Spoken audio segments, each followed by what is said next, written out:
ہم اپنا آج کا سبق شروع کرتے ہیں۔ اعوذ باللہ من الشیطان الرجیم، بسم اللہ الرحمن الرحیم۔ واللاتی وہ عورتیں یأتینا جو ارتکاب کر بیٹھیں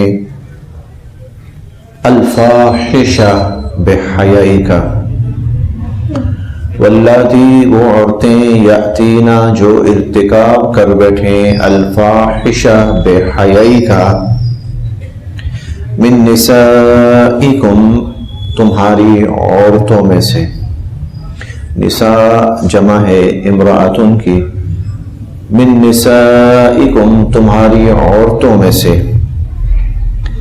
فاستشہدوا تو گواہ تلاش کرو، علیہن ان پر، اربعتن چار، منکم تم مردوں میں سے، فاستشہدوا علیہن اربعتن منکم تو چار مردوں کی گواہی حاصل کرو اس پر، فَإِن پس اگر شہیدو وہ چار مرد گواہی دے دیں، فَأَمْسِكُوا تو روکے رکھو، ہن ان کو، فَأَمْسِكُوهُنَّ تو یہ ان کو محبوس کر لو، روک لو ان کو، فی البیوت گھروں میں، حتیٰ یہاں تک کہ یتوفاہن فیصلہ کر دے ان کا، الموت موت، حتیٰ یتوفاہن الموت یہاں تک کہ موت ان کا فیصلہ کر دے، او یا یجعل پیدا فرما دیں، اللہ تعالی لہن ان کے لیے، سبیلا کوئی شکل، کوئی اور راستہ، کوئی اور صورت، کوئی اور شکل اللہ پاک ان کے لیے پیدا فرما دیں۔ اس آیت میں اور کسی حد تک اس سے ملتی جلتی ہے اگلی آیت بھی، اس میں وہ خواتین جو بدکاری کا ارتکاب کریں، جو بدکاری کا ارتکاب کریں تو ان کی ابتدائی سزا بیان کی گئی ہے۔ یہ ابتدائی سزا تھی، ان کو گھروں میں روک لو، اس کے بعد پھر اللہ رب العزت کی طرف سے جب رجم کی آیت نازل ہوئی تو پھر یہ منسوخ ہو گئی، یہ سزا منسوخ ہو گئی۔ یہ بات ہم پہلے بھی پڑھتے رہے ہیں کہ اسلامی احکامات بتدریج جو ہے وہ تکمیلی شکل کی طرف گئے ہیں، بتدریج تکمیلی شکل کی طرف گئے ہیں۔ جیسے ہم نے شراب کے بارے میں پڑھا ہے کہ شراب کا ابتدائی حکم جو آیا تھا تو وہ ابتدائی حکم تو صرف اتنا تھا کہ تم دیکھو انگور ہے نا، ان سے تم پاکیزہ رزق بھی حاصل کرتے ہو، تتخذون منہ سکرا، تم ان سے نشہ آور چیزیں بھی حاصل کرتے ہو، ورزقا حسنا، اور کھانے کی اچھی چیزیں بھی حاصل کرتے ہو۔ تو اللہ تعالیٰ نے سکر کو الگ کر دیا تھا رزق حسن سے، رزق حسن یعنی سکر رزق حسن میں داخل نہیں ہے، تو تھوڑا سا ذہن متوجہ ہو گیا کہ اللہ تعالیٰ کچھ کہنا چاہتے ہیں لیکن ابھی کھل کے کہا نہیں اللہ تعالیٰ نے، مقصد بھی یہی تھا ذہن متوجہ ہو جائے۔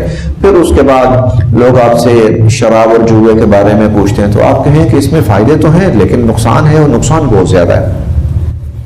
پھر اس کے بعد تیسرا حکم آیا تھا کہ جب نماز کی حالت میں ہو نماز کے قریب، تو نشے کی حالت میں نماز کے قریب نہیں جانا۔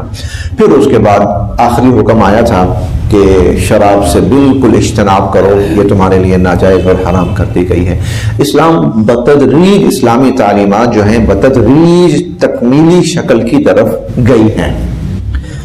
یہ میں اس لیے تفصیل عرض کر رہا ہوں تھوڑی سی کہ بسا اوقات کوئی ابتدائی حکم کوئی شخص پڑھ لیتا ہے کہیں پر، ابتدائی حکم کہیں پر وہ پڑھ لیتا ہے، وہ سمجھتا ہے کہ حضور صلی اللہ علیہ وسلم کی تعلیم اور حکم تو یہ ہے، اور لوگوں کو تو پتہ ہی نہیں ہے، لوگ تو سارے جاہل ہیں۔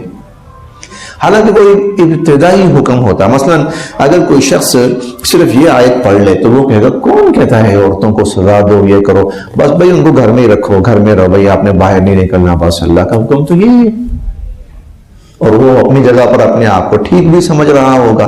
بہرحال قرآن کریم دین اسلام کے جو احکامات ہیں وہ بتدریج تکمیل تک گئے ہیں۔ نماز بھی ایسا ہی ہے، نماز بتدریج تکمیل تک گئی ہے۔ شروع کے اندر نماز کے اندر گفتگو عام ہوتی تھی، سلام دعا لوگ کرتے تھے، آنے والا اونچی آواز سے کہتا السلام علیکم ورحمۃ اللہ، جو نماز کی حالت میں لوگ کہتے وعلیکم السلام ورحمۃ اللہ۔ بعد میں اللہ تعالیٰ کی طرف سے حکم آیا کہ نہیں بھائی، نماز کے اندر سلام جو ہے یا کسی بھی قسم کا کلام گفتگو جو ہے وہ منع ہے۔ تو قوموا للہ قانتین، خاموشی کے ساتھ نماز کے لیے کھڑے رہا کرو۔ پھر اسی طرح پہلے یہ بھی ہوتا تھا کہ جو شخص تاخیر سے آیا ہے نماز میں، تو وہ تاخیر سے آنے کی وجہ سے جو رکعت رہ گئی وہ پہلے پڑھ لیتا تھا، پوچھ لیتا تھا ہاں بھائی کتنی رکعتیں رہ گئی، تو وہ بتا دیتا تھا کہ 2 رکعتیں ہو گئی ہیں اور یہ تیسری رکعت چل رہی ہے، وہ فوراً پہلے اپنی پہلی 2 رکعتیں پڑھ لیتا تھا، اس کے بعد جماعت میں شامل ہوتا تھا۔ اس کے بعد حضور علیہ السلام نے پھر ترتیب تبدیل فرما دی۔ آپ نے فرمایا کہ تم میں سے جب کوئی نماز کے لیے آئے فما ادرکتم فصلوا، جتنی مل جائے پڑھ لو، وما فاتکم فاتموا، اور جو رہ جائے اس کو پھر بعد میں پوری کرو۔ تو اس طرح نا جو احکام ہیں، عبادات ہیں، وہ بتدریج تکمیل کی طرف گئے۔ جو وراثت ہے اس کا ابتدائی حکم بالکل الگ ہے۔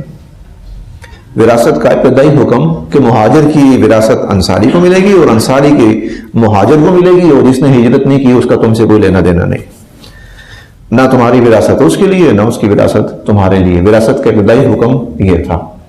پھر اس کے بعد اللہ رب العزت نے وہ جو اولو الارحام بعضهم اولی ببعض فی کتاب اللہ 10ویں پارے میں ہم پڑھیں گے کہ جو خونی رشتہ دار ہیں ان کی نسبت سے، نسبی اور ارحام کی نسبت سے وراثت تقسیم ہوگی۔ پھر اللہ تعالیٰ نے اگلا حکم نازل فرمایا۔ تو یہ جو ہے وہ ابتدائی حکم ہے۔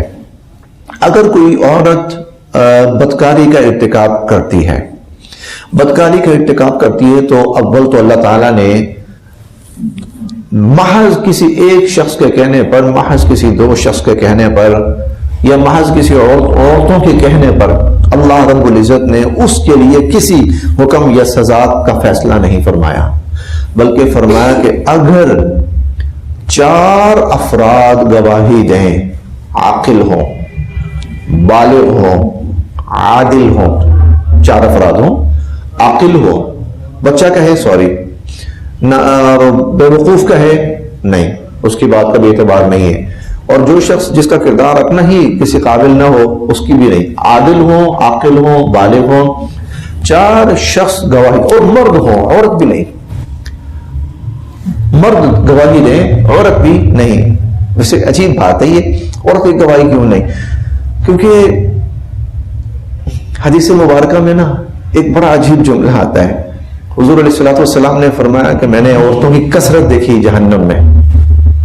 تو ایک خاتون نے پوچھا وہ بھی مانا کہ یا رسول اللہ، آپ نے فرمایا تصدقنا، زیادہ سے زیادہ صدقہ کیا کرو، کیونکہ میں نے دیکھا جہنم میں تمہاری کثرت ہے۔ بھی مزا کا یا رسول اللہ، وہ کیوں؟ آپ نے فرمایا تکفرن العشیر، ایک تو یہ کہ خامدوں کی ناشکری کرتی ہو، دوسرا جملہ سمجھنے والا ہے۔ ہم نہ گھروں کے ماحول خراب کر لیتے ہیں حضور علیہ السلام کا اس ایک جملہ نہ سمجھنے کی وجہ سے۔ وہ تھا تکثرن اللعن، تکثرن اللعن۔ میں اس کو آسان ترین الفاظ میں نہ بیان کرتا ہوں، عورت کو برداشت نہیں کرتی، بس عورت کو برداشت نہیں کرتی، عورت سے اکثر حسد کا ارتکاب کر بیٹھتی ہے۔ اسی لیے جتنے بھی رشتے ہیں نا جن میں لڑائیوں کے آپ سنتے ہوں گے، لڑائیاں وغیرہ، آپ کو وہ رشتے عورتوں میں نظر آئیں گے، ساس بہو، داماد سوسر کا آپ نے کبھی نہیں سنا ہوگا، جیٹ بھابھی، دیورانی، جٹھانی، یہ وہ فلاں تکثر۔ اب ہوتا کیا ہے، گھر میں عورتیں آتی ہیں نا، وہ آپس میں الجھتی ہیں، بیچارہ مرد درمیان کے اندر ٹانگ اڑا کرنا اپنی ٹانگ تو ہوا بیٹھتا ہے۔ ٹانگ تو وہ بیٹھتا ہے. ہاں تو اس لیے اسلام نے اس نازک حساس موقع پر جب عورت کی عزت پہ بات ہے، اسلام نے عورت کی گواہی کو تسلیم نہیں کیا. مرد، 4 مرد، اگر 4 مرد گواہی دیں کہ ہاں ہم نے دیکھا ہے اور ان کی گواہی بالکل ایک جیسی ہو اور واضح گواہی ہو جس کو زنا کہا جاتا ہے، تو اس پر پھر اللہ تعالیٰ فرماتے ہیں، ابتدائی سزا یہ بیان فرمائی، ایسی عورت کو اب گھر کے اندر ایک طرح سے آپ کہہ لو کہ نظر بند کر دو، یہ عورت گھر سے نہیں نکلے گی اب. تو جب تک کہ یا تو اسی حالت میں اللہ کو پیاری ہو جائے یا پھر اللہ پاک اس کے لیے کوئی اور صورت پیدا فرمائے. اور پھر وہ صورت پیدا ہو گئی تھی، اور وہ صورت کیا تھی کہ آئندہ اگر کسی خاتون کا یا کسی مرد کا جرم اس نوعیت کا ثابت ہو جائے، اس نوعیت کا، تو فرجموہما، تو ان دونوں کو رجم کرو، مرد کو بھی اور عورت کو، یعنی پتھر مار مار کر ان کو سنسار کرو. دیکھیے جی، واللاتی، وہ عورتیں یاتین الفاحشۃ، جو ارتکاب کریں بے حیائی کا، من نسائکم، تمہاری عورتوں میں سے، فاستشہدوا علیہن اربعۃ منکم، تو ان پر 4 گواہی، 4، اب تم مردوں میں سے، تم میں سے جو مرد ہیں 4 مردوں کی گواہی حاصل کرو. فَإِن شَهِدُوا، اگر وہ مرد گواہی دے دیں، فَأَمْسِكُوهُنَّ فِي الْبُيُوتِ، تو پھر ایسی عورتوں کو گھروں کے اندر بند کر دو، حَتَّى يَتَوَفَّاهُنَّ الْمَوْتُ، یہاں تک کہ موت ان کا فیصلہ کر دے، او يَجْعَلَ اللَّهُ لَهُنَّ سَبِيلًا، یا اللہ تعالیٰ ان کے لیے کوئی اور صورت پیدا فرما دے. وَاللَّذَانِ، اسی طرح کے حکم کی دوسری نوعیت اب آ رہی ہے. وَاللَّذَانِ، وہ 2 مرد، یأتیانہا، جو اس جرم کا ارتکاب کریں، منکم، تم میں سے. واللذان، وہ 2 مرد، یأتیانہا، جو اس جرم کا ارتکاب کریں، منکم، تم میں سے. فآذوہما، ان کو سزا دو. فآذوہما لفظی معنی ایذا سے ہے، تکلیف، یعنی ان کو ایسی سزا دو کہ جس کے اندر تکلیف ہو، ایذا پہنچاؤ ان کو، سزا دو، تکلیف دہ سزا دو ان کو. فَإِن، پس اگر، تابا، وہ دونوں توبہ کر لیں، وَأَصْلَحَا، اور وہ اپنی اصلاح کر لیں، اپنے آپ کو ٹھیک کر لیں، فَأَعْرِضُوا، تو پھر درگزر کرو، عنہما، ان دونوں سے، اعراض کرو ان دونوں سے، ان کا معاملہ پھر چھوڑ دو. اِنَّا، بے شک، اللہ کانا، ہیں، تواباً، توبہ قبول کرنے والے، رحیمہ، رحم فرمانے والے. یہ وہ عمل ہے جس کے بارے میں ہم پڑھتے بھی رہے ہیں اور آگے بھی انشاءاللہ پڑھیں گے. قوم لوط جس عمل کے اندر مبتلا ہوئی تھی، مرد کے ساتھ غلط عمل کرنا، بدفعلی کا ارتکاب کرنا، مرد کے ساتھ، یہ اصلاً یہ جو عمل ہے اللہ رب العزت کے ہاں زنا سے بھی بدتر عمل ہے. یہ زنا سے بھی بدتر عمل ہے. یہ والا جو قوم اس عمل کی مرتکب تھی، اللہ تعالیٰ نے ان پر بیک وقت 5 عذاب نازل فرمائے تھے. 5 عذاب، بدترین عذاب، وہ جو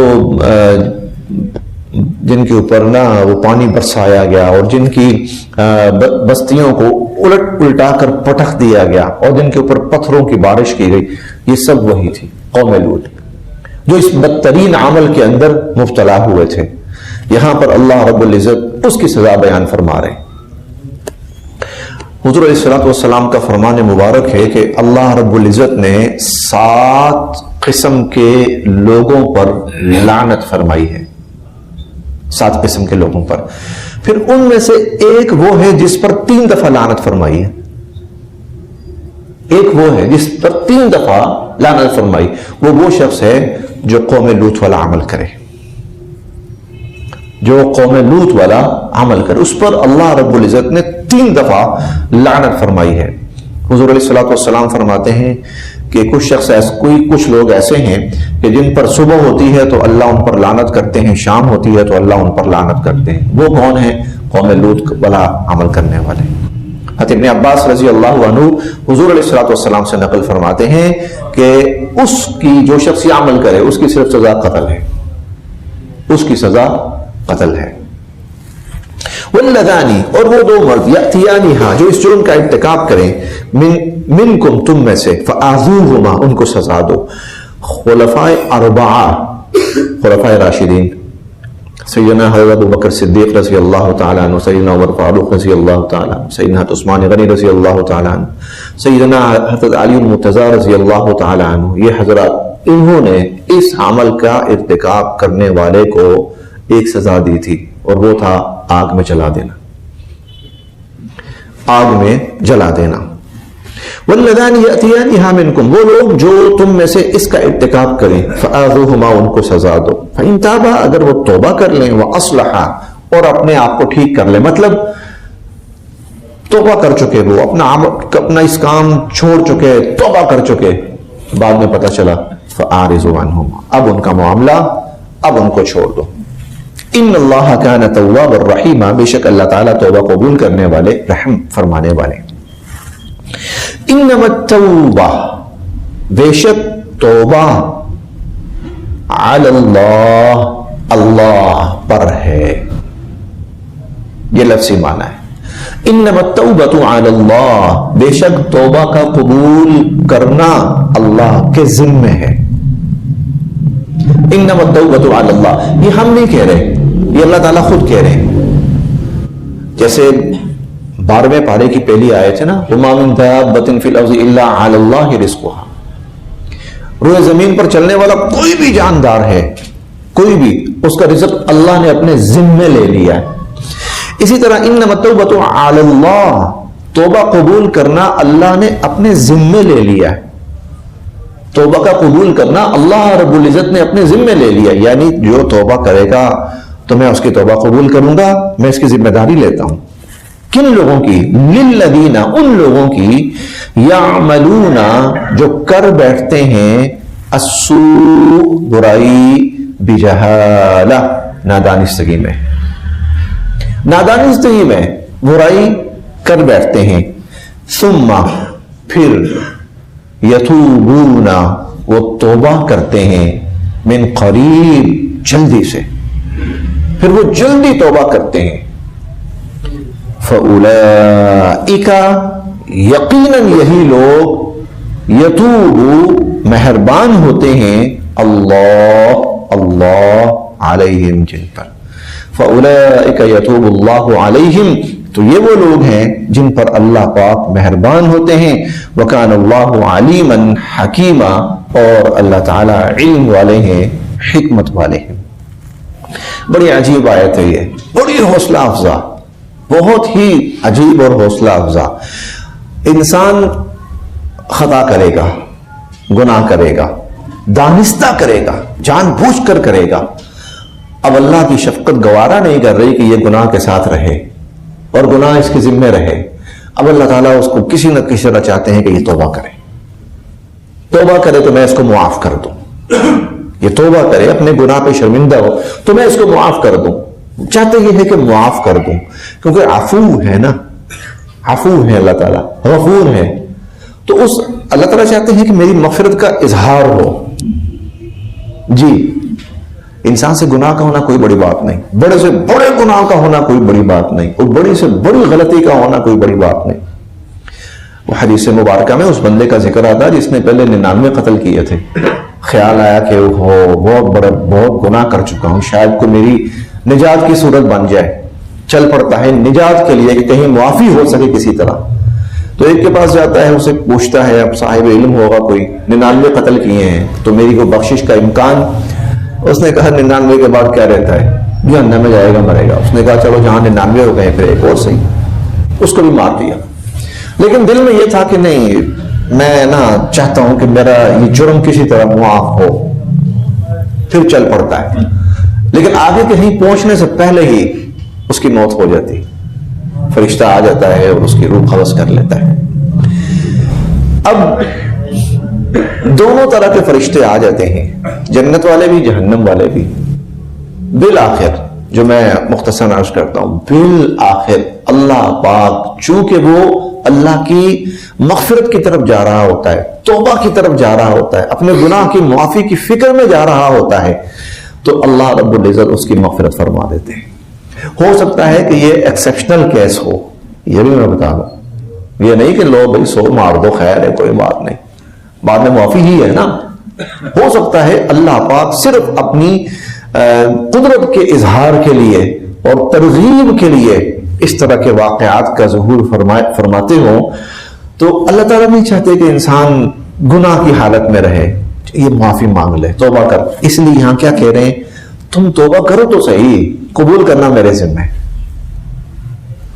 اور پھر اچھا پھر آگے کیا کہہ رہے ہیں، یعملون السوء بجہالہ، کہ غلطی سے ہو گیا گناہ، یہ میں آسان ترجمہ کر رہا ہوں، غلطی سے ہو گیا گناہ، حالانکہ اس نے غلطی سے نہیں کیا، پتہ نہیں کتنی مہینے پلاننگ کرنے کے بعد گناہ کیا ہے، اور کتنے ہفتے پلاننگ کرنے کے بعد گناہ کیا، اور اللہ کو تو خود پتہ ہے، لیکن صرف حوصلہ دلانے کے لیے کہ اس کے اندر گناہ، اپنی گناہ کا اس کے اندر نا احساس پیدا ہو، پھر اس کے اندر توبہ کی فکر پیدا ہو اور طرب پیدا ہو کہ کسی طرح میرا یہ گناہ بخشا جائے، تو اتنی ترغیب دے رہے ہیں، میں قبول کروں گا، میں قبول کروں گا، تم کرو صحیح، بس معافی مانگو، توبہ کرو، غلطی ہوئی، غلطی سے ہو گیا تھا، گناہ ہوا غلطی سے ہو گیا تھا، دیکھو یعملون السوء بجہالہ، وہ غلطی سے کر بیٹھا، بس دیر نہ کرو، دیر نہ کرو، ثم یتوبون من قریب، جلدی توبہ کر لیتے ہیں، فاولئک یتوب اللہ علیہم، یہ بات پہلے ہو چکی ہے، توبہ کا معنی ہوتا ہے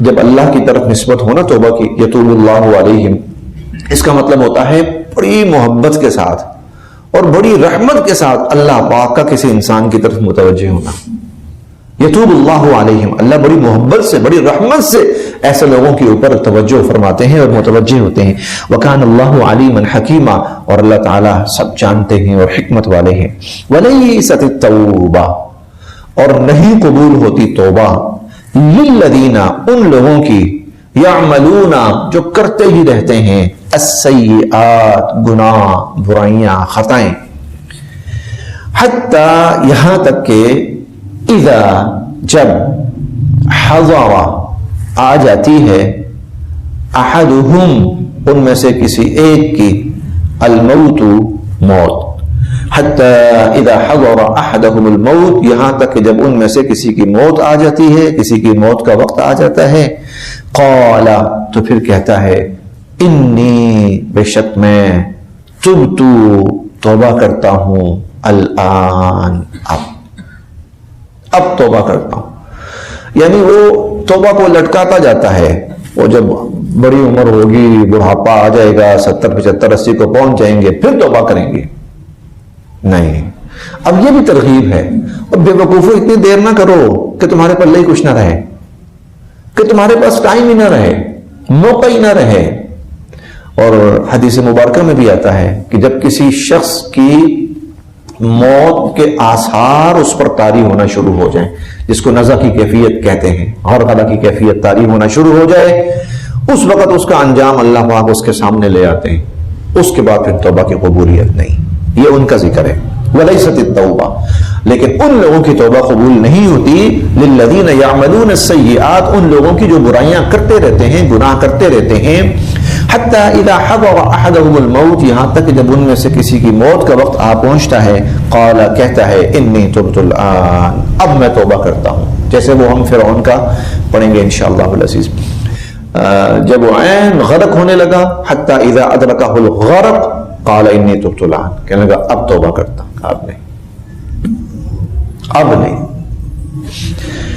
ولا، اور نہ ہی، الذین، ان لوگوں کی، یموتون، جو مرتے ہیں، وہم کفار، اس حال میں کہ وہ کافر ہوتے ہیں، کافر اگر مرتے وقت توبہ کرے تو اس کی توبہ کا بھی اعتبار نہیں ہے۔